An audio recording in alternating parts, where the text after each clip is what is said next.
Corona काल में जहां एक तरफ फीस माफी के लिए जगह जगह प्रदर्शन किए जा रहे हैं, जहां सरकार इस बात का निर्णय नहीं ले पा रही कि स्कूल खोले जाएं या नहीं, वहीं मेरठ से एक बेहद अच्छी खबर आई है।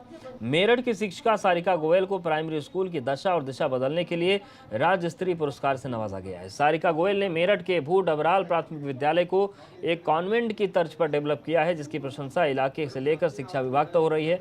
सारिका गोयल आदर्श प्राथमिक विद्यालय में बतौर प्रिंसिपल कार्यरत हैं। शिक्षा के क्षेत्र में तकरीबन 33 वर्षों का अनुभव रखने वाली सारिका यहां शिक्षण के लिए जब आई थी तो यहां की हालत बेहद खराब थी। सारिका ने इस स्कूल की दशा बदलने की ठानी और देखते ही देखते स्कूल की काया पलट कर दी। आज इस स्कूल के चर्चे दूर दूर तक हैं।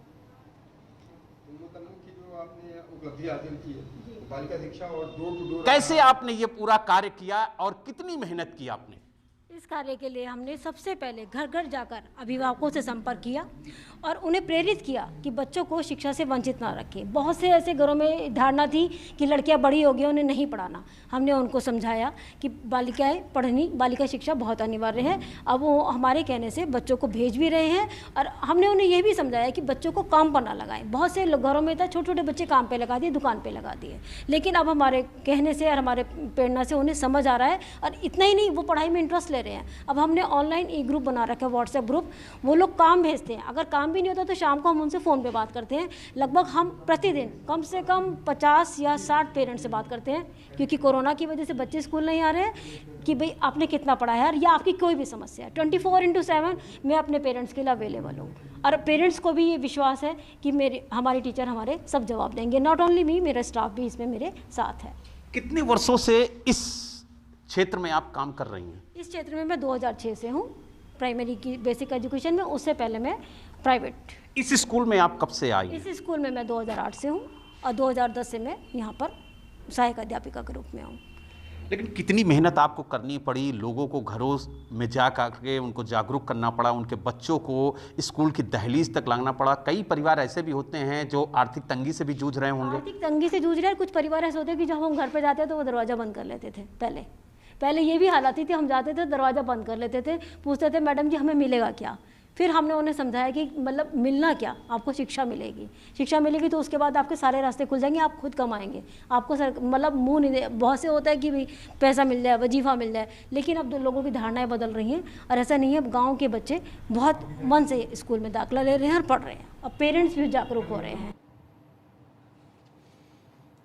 और चलिए अब बहराइच की तस्वीर आपको दिखाते हैं, जहां पर ग्राम प्रधान की दबंगई और गुंडागर्दी सामने आई है। पैसा मांगने आए युवक को तालिबानी सजा दी गई। पुलिस और गांव वालों के सामने ही युवक को पेड़ से बांध दिया गया।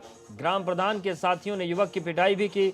युवक को बेरहमी के साथ पीटा गया। अब ये सोशल मीडिया पर वीडियो वायरल हो रहा है। सवाल यह है कि क्या ग्राम प्रधान पर आपराधिक मामला दर्ज होगा? क्या बगल में खड़े पुलिस वाले पर आपराधिक मामला दर्ज होगा? क्योंकि जिस तरीके से गांव वालों की मौजूदगी में, पुलिस की मौजूदगी में प्रधान ने युवक को पेड़ से बंधवाया, पीटा, ये तस्वीर कानून व्यवस्था के लिए शर्मनाक है, तमाचे की तरह है। युवक केवल अपना हक मांगने गया था, आवास के लिए पैसे की बात करने गया था, लेकिन ग्राम प्रधान ने उसे पेड़ से बांधकर पिटवाया। और ये तस्वीर बताती है कि बहराइच में कानून व्यवस्था की हालत क्या है, पुलिस का खौफ क्या है। पुलिस वाला जब खुद ही खड़े होकर पिटवा रहा है तो फिर आखिर प्रधान गुंडागर्दी नहीं करेगा तो क्या करेगा? वहीं बलिया में पथराव करने पर 15 लोग गिरफ्तार किए गए हैं। कल पुलिस टीम पर उपद्रवियों ने हमला कर दिया था, पथराव कर दिया था। पिटाई को लेकर चक्का जाम के बाद पथराव हुआ। चक्का जाम हटाने पहुंची पुलिस पर पथराव किया गया था। सीसीटीवी फुटेज के आधार पर दोषियों पर कार्रवाई की जा रही है। उनकी निशानदेही की गई और 15 लोगों को गिरफ्तार कर लिया गया है।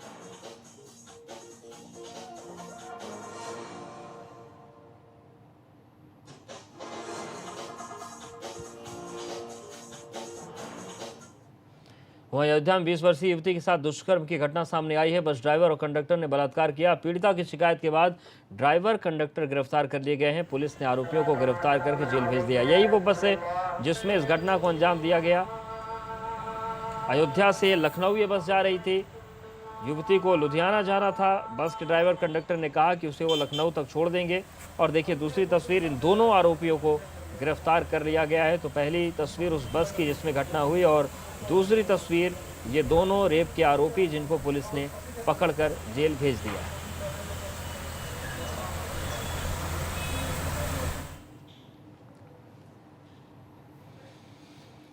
और रायबरेली से एक हत्या का मामला सामने आया है। दबंगों ने कुल्हाड़ी से काटकर एक अधेड़ की हत्या कर दी। पुलिस ने शव को पोस्टमार्टम के लिए भेज दिया है। पूरा मामला जो है उसकी तफ्तीश की जा रही है। तो रायबरेली से तस्वीर सामने आई है जहां पर एक शख्स की कुल्हाड़ी से काटकर हत्या कर दी गई। पुलिस ने अब शव को पोस्टमार्टम के लिए भेज दिया है। जांच चल रही है।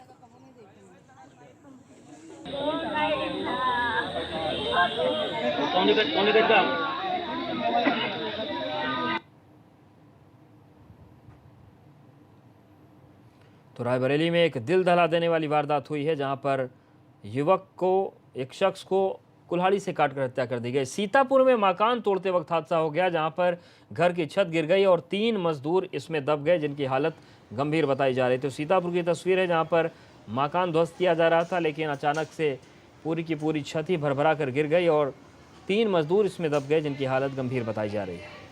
अस्पताल में उनको भर्ती करवा दिया गया है।